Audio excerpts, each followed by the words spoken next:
మీ వయసు అయిపోయింది. నేను విన్నాను మీ వయసుతో పాటు మీ విధి కూడా పడిపోయిందని.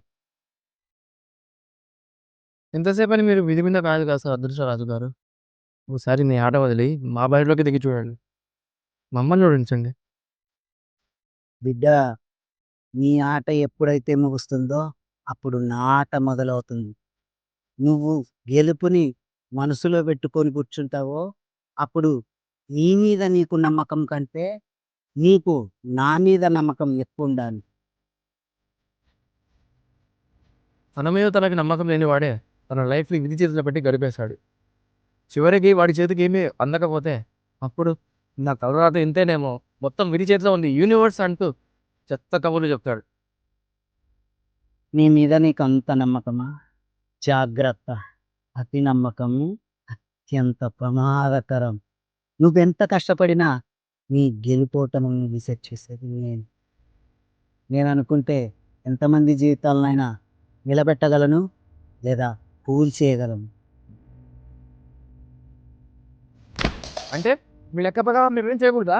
ఇలా అలా చేతులు కట్టని ఊరికే కూర్చోవాలా? ఓ ఏదో ఒక రోజు అంశదేవుడు మా ఇంటికి వస్తాడు, మా ఇంటితో తెరుస్తాడు, ఆ తర్వాత ఈ కలర్ చికెన్ వెలుగుతో నింపేశాడని ఊరికే కూర్చోవాలా?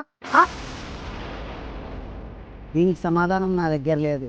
నేను ఎలాంటి అస్తిత్వాన్ని అంటే మంచి చెడు నిజం అబద్ధాల కన్నా చాలా ముందుకు వెళ్ళిపోయా. కానీ నువ్వు మాత్రం నీ పని చేస్తూనే ఉండాలి.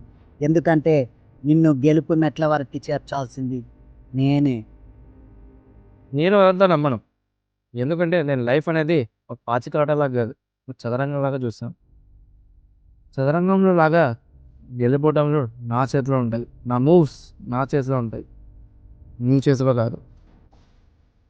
కలలు కనే ప్రతి ఒక్కరికి మొదట ఇలాగే అనిపిస్తుంది, గెలుపు తన చేతుల్లో ఉంటుందని.